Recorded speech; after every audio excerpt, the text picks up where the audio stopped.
Morning students, आज हम start करने वाले हैं क्लास 12 का न्यू टॉपिक परासरण दाब ज्ञात करने की विधि। परासरण क्या होता है ये एक वीडियो में हमने बनाया है। देन नेक्स्ट वीडियो में बनाया है परासरण दाब क्या होता है। ठीक है, और आज की वीडियो में पढ़ने वाले हैं कि परासरण दाब जो होता है उसे किन किन विधियों से हम ज्ञात कर सकते हैं। तो स्टार्ट करते हैं परासरण दाब। ठीक है, परासरण दाब ज्ञात करने की विधि। तो परासरण दाब ज्ञात करने की वैसे तो कई विधियां हैं लेकिन मैं जैसे एक विधि हो गई फेफर, एक साइंटिस्ट होने के नाम पे था फेफर की विधि। जितनी विधि सब साइंटिस्ट के नाम पे भी है। मोर्जे और फ्रेजर की विधि। और जो तीसरा है जो सबसे अच्छा है वो है बर्कले और हार्टले की विधि। बर्कले और दो साइंटिस्ट थे, बर्कले और हार्टले। इनके नाम भी बड़े अजीब होते हैं, हार्ट और ले, हार्टले। तो परासरण दाब कहते हैं जो तीन विधियां है वो वेबर की विधि, मोर्जे और फ्रेजर की विधि और बर्कले और हार्टले की विधि। इसमें जो हमारे सिलेबस में दिया हुआ है जो हमको पढ़ना है, जो बाकी दोनों विधि ज्यादा अच्छा है, वो है बर्कले और हार्टले की विधि। ठीक है, मतलब बर्कले और हार्टले विधि की सहायता से हम किस प्रकार से किसी भी विलयन का परासरण दाब ज्ञात कर सकते हैं। ठीक है, तो चलिए अब हम डिस्कस करते हैं कि बर्कले और हार्टले की विधि क्या होता है। तो हम देख रहे हैं कि बर्कले हार्टले की विधि, बर्कले हार्टले की विधि में आपको कुछ पॉइंट करने हैं। जैसे पहला पॉइंट इसका है नामांकित चित्र, जो यहाँ पे मैंने बनाया हुआ है। देन सेकंड है इसकी बनावट, जिसको सिद्धांत भी लिखा जाता है कई जगह पे, लेकिन हम मेन उसको बनावट ही कहेंगे। और तीसरी है इसकी कार्यविधि। यदि आपसे कार्यविधि भी पूछता है तो बनावट बनाना ही पड़ेगा, ये तीनों चीज करनी ही पड़ेंगे। और चौथा पॉइंट जब आपसे पूछे तब उसको करेंगे विशेषताएं, कि आखिर इसकी विशेषताएं क्या है। 4 पॉइंट पे हम समझेंगे कि क्या होता है बर्कले हार्टले विधि। ठीक है, तो स्टार्ट करते हैं फर्स्ट पॉइंट से। फर्स्ट पॉइंट में आपको एक चित्र नजर आ रहा है ये। ठीक है, तो इस चित्र में क्या क्या चीजें पहले मैं बता दे रहा हूँ, फिर वो पॉइंट बाय पॉइंट उसको कैसे एक्सप्लेन करना वो समझा दूंगा। ठीक है, इस चित्र में आप देखेंगे कि इस जगह पे, ठीक है, इस पार्ट पे जो आपको हरा हरा दिखाई दे रहा है, इस पार्ट पे एक सरंध्र पात्र होता है। सरंध्र पात्र, सरंध्र पात्र मतलब इसमें बहुत सारे सूक्ष्म छिद्र होते हैं। मतलब ऐसा बर्तन जिसमें बहुत सारे आपको छोटे छोटे छोटे छिद्र दिखाई देंगे। ठीक है, सरंध्र पात्र। अब इस सरंध्र पात्र से क्या है कि विलेय के कण भी पास हो सकते हैं, विलायक के कण भी पास हो सकते हैं, दोनों पास हो सकते हैं। लेकिन हमको इसमें चाहिए केवल विलायक के कण ही पास हो, तो हम इसके ऊपर एक अर्धपारगम्य झिल्ली लगा देंगे। अर्धपारगम्य झिल्ली क्या होता है ये हमने इसके पहले वाली वीडियो में पढ़ा है, जिसने प्रश्न पढ़ा था। तो अर्धपारगम्य झिल्ली क्या करेगा, अब वो केवल इसमें से विलायक के कण को ही पास होने देगा, क्योंकि हमको पता है कि अर्धपारगम्य झिल्ली में से केवल विलायक के अणु ही पास हो सकते हैं। तो विलायक के अणु इसमें से पास हो पाएंगे। ठीक है, विलेय के पास नहीं हो पाएंगे। तो हम क्या करते हैं, एक सरंध्र पात्र के ऊपर अर्धपारगम्य झिल्ली लगा देते हैं। और जो अर्धपारगम्य झिल्ली होती है वो किस चीज की बनी होती है, वो बनी होती है कॉपर फेरोसाइनाइड की। ठीक है, किसकी बनी होती है, तो कॉपर फेरोसाइनाइड की बनी होती है। तो इस सरंध्र पात्र में हम कॉपर फेरोसाइनाइड की झिल्ली लगा देते हैं। और सरंध्र पात्र के एक ओर केसका नली लगाते हैं और दूसरी ओर कीप नली लगाते हैं। केसका नली एक तरफ दूसरी तरफ कीप नली लगाते हैं। काम क्या होता है समझेंगे अभी अपन उसका। तो ये हम लगा देते हैं। और इसको जो सरंध्रपात होता है, इस सरंध्रपात को एक गन मेटल में से धातु होता है, तो गन मेटल से बने पात्र में क्या करते हैं, फिट कर देते हैं सरंध्र पात्र को। अपन गन मेटल से बना जो पूरा पात्र दिख रहा है आपको, रेड रेड पूरा दिख रहा है, इसमें अपन क्या करते हैं, इस सरंध्र पात्र क्या करते हैं, फिट कर देते हैं। ठीक है, तो यहाँ हमने फिट कर दिया। साथ ही साथ इसमें दो चीजें और होती है। एक होता है पिस्टन, ठीक है, इस उपकरण में पिस्टन लगा होता है जहां से हम प्रेशर देते हैं, ठीक है, और दूसरा लगा होता है एक दाब मापी, जो प्रेशर हम दे रहे हैं उस दाब को मापने के लिए आपको यंत्र चाहिए एक तो, कि आपने कितना दाब लगाया, तो वो दाब मापी से हम ज्ञात कर सकते हैं, ठीक है। अब हमको जिस विलयन का पराशरण दाब ज्ञात करना होता है उस विलयन को हम इसमें भरते हैं, इसे हम कह सकते हैं गन मेटल का पात्र, क्योंकि यहां से आता कवर कर लेता गन मेटल वाला पूरा,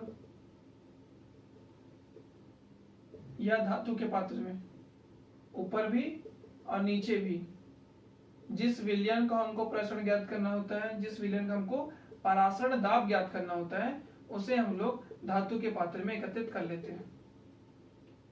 और जो विलायक होता है, विलायक के रूप में हम यहाँ जल लेंगे, उस जल को हम सरंध्र पात्र में भर लेते हैं। इसको थोड़ा अलग शो करते हैं।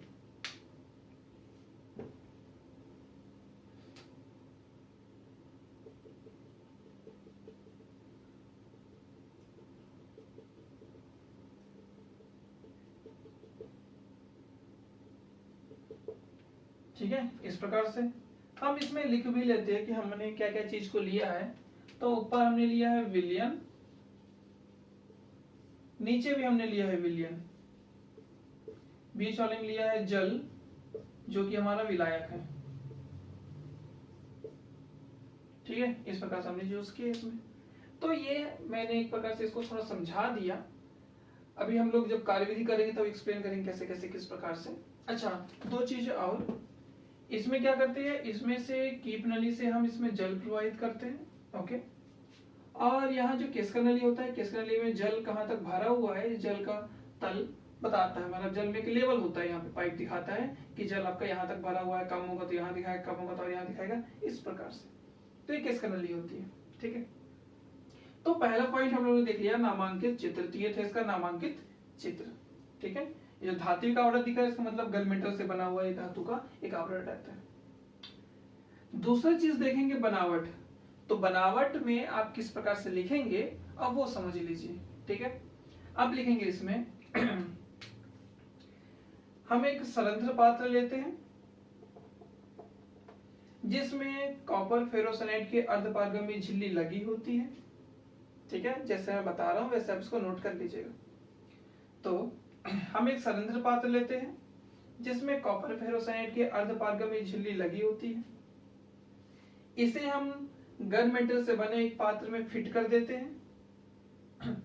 इस सरंध्र पात्र के बाईं ओर केसका नली और दाईं ओर या फिर एक तरफ कह सकते हैं केसका नली और दूसरी तरफ कीप नली लगी होती है। और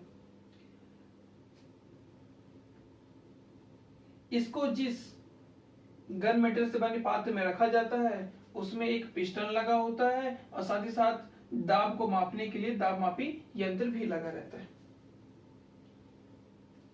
ठीक है, तो ये आप इसके बारे में एक्सप्लेन कर देंगे बनावट में। 4 से 5 लाइन बस हो गया जो मैंने बताया आपको। तीसरा पॉइंट जो हम देख रहे हैं कार्यविधि, कार्यविधि को पहले मैं समझा देता हूं फिर लिखना कैसे वो बता दूंगा। ठीक है, हम इसमें देख रहे हैं कि यहाँ पे हमारे पास विलयन है, यहाँ हमारे पास विलयन है, यहाँ जल या विलायक के अणु है। तो विलायक के अणु का गुण क्या है कि वो सिंपल सा अर्धपारगम्य झिल्ली को पार करके विलयन की ओर जाएंगे, मतलब ये इधर भी जाएगा इधर भी जाएगा। इस स्थिति में जो जल हम यहाँ भरे हुए थे उसका स्तर के उसकी मात्रा क्या कम होते जाएगी। ये हमको पता कैसे चलेगा, ये हमको पता चलेगा कि जो पहले जल का तल यहाँ पे था वो धीरे धीरे जल का तल गिरते गिरते गिरते गिरते यहाँ तक पहुंच गया, या और भी कम होते जा रहा है। ठीक है, हमको पता चल गया। अब हम क्या करेंगे कि इस पिस्टन की सहायता से इस पर एक दाब लगाएंगे। ठीक है, जैसे ही हम दाब लगाएंगे इस दाब का प्रभाव किस पे पड़ेगा, इस अर्धपारगम्य झिल्ली पर पड़ेगा और ये जल या विलायक के अणु को अपने में से पार नहीं देंगे, मतलब विलयन की तरफ वो नहीं जा पाएंगे। ठीक है, इसका मतलब कि अब जो जल का तल यहां तक पहुंचा था वो यहीं पे वो स्थिर हो जाएगा, क्योंकि ये हमको देख के पता नहीं चलेगा कि जा रहा है कि नहीं जा रहा। हमको पता कैसे चला, हमने देखा कि यहाँ पे जल का तल स्थिर हो गया, जिससे हमको पता चल गया कि जल या विलायक अणु विलयन की ओर नहीं जा पा रहा। अब पिस्टन के द्वारा जो हमने दाब लगाया था उस दाब को इस दाब मापी से ज्ञात कर लेते हैं, दाब मापी यंत्र से ज्ञात कर लेते हैं। और यही लगाया गया दाब ही पराशर दाब कहलाता है, जो इस विलयन के लिए रहता है। ठीक है, कार्यविधि समझ में आ गया। नोट कैसे करना है अब वो देख लीजिए। ठीक है, तो हमको जिस विलयन का पराशर दाब ज्ञात करना होता है उसे हम धातु के पात्र में लेते हैं और जल या विलायक के अणु को हम सरंध्र पात्र में लेते हैं। ठीक है, हम देखते हैं कि जो विलायक या जल के अणु होते हैं वो अर्धपारगम्य झिल्ली को पार करके विलयन की ओर जाने लगते हैं, जिसका पता हमको इस चीज से लगता है कि केशका नली में जल का तल नीचे गिर रहा है। अब हम पिस्टन की सहायता से इस पूरे उपकरण पे एक दाब लगाते हैं जिसका प्रभाव अर्धपारगम्य झिल्ली पर पड़ता है और वो जल या विलायक के अणु को विलयन की ओर जाने से रोक देता है। इसका पता हमको इस बात से चलता है कि हम देखते हैं कि केशका नली में जो जल का तल नीचे गिर रहा था अब वो स्थिर बना हुआ है, अब वो उससे और नीचे नहीं गिर रहा है। ठीक है, अब पिस्टन की तरह लगाए गए इस दाब को हम दाब मापी की सहायता से ज्ञात कर लेते हैं जिसे हम पराशर दाब कहते हैं। आई होप कार्यविधि आप कैसे लिखना है समझ में आ गया होगा। तो हमने 3 पॉइंट अच्छे से देख लिया, एक नामांकित चित्र देख लिया, एक बनावट या सिद्धांत, तीसरी इसकी कार्यविधि। अब चौथा चीज देखेंगे इसकी विशेषताएं। इसकी विशेषता क्या है, तो इसकी विशेषता मैं थोड़ा लिख के आपको समझा। जैसे कि मैंने बताया है कि पराशर दाब जो ज्ञात करने की विधि होती है वो 3 विधि होती है मोस्टली। एक होता है फेफर की विधि, एक होता है मेजर की विधि और तीसरा होता है बर्कले हार्टले की विधि। तो जो बर्कले और हार्टले की विधि है वो इन बाकी दोनों विधियों से ज्यादा अच्छी क्यों है, इसकी विशेषताओं में समझ लेते हैं अपन। ठीक है, तो पहली विशेषता इसकी यह कहती है कि इस विधि में पराशर दाब मापने में कम समय लगता है, मतलब बहुत ही कम समय में हम विलयन का पराशर दाब ज्ञात कर सकते हैं, जो बाकी दोनों की अपेक्षा नहीं था ऐसा। ठीक, दूसरा इस विधि में जो विलयन होती है उसकी सांद्रता में किसी प्रकार से कोई परिवर्तन नहीं होता, उसकी सांद्रता अपरिवर्तित बनी रहती है।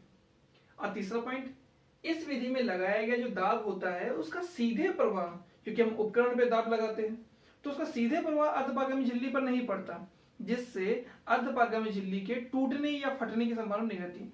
अर्धपारगम्य झिल्ली मैंने जब पढ़ाया तब बताया था बहुत ही पतली परत होती है ये झिल्ली की। ठीक है, तो उस पर किसी प्रकार से कोई प्रेशर नहीं पड़ता, यदि अर्धपारगम्य झिल्ली पर प्रभाव पड़ता सीधे तो फट जाता है, वो खराब हो जाता है, लेकिन इस विधि में ऐसा नहीं होता। और लास्ट पॉइंट ये कहता है कि इस विधि में इस विधि से हम उच्च पराशर दाब वाले, मतलब जिसका पराशर दाब बहुत अधिक भी है, ठीक है, कम वाले तो कर ही सकते हैं लेकिन जिसका पराशर दाब बहुत अधिक भी है उस विलयन का भी हम पराशर दाब ज्ञात कर सकते हैं। ठीक है, तो ये था बर्कले और हार्टले की विधि, पूरा हमने समझा इसमें कि पराशर दाब ज्ञात करने की 3 विधि होती है, जो मोस्टली हमको पढ़ना है इस चैप्टर में वो है बर्कले हार्टले की विधि। ठीक है, आई होप इससे समझ आपको सभी चीज समझ में आ गए होंगे। यदि आपको वीडियो अच्छा लगा हो तो प्लीज चैनल को लाइक, सब्सक्राइब और शेयर करना ना भूलें। Thank you.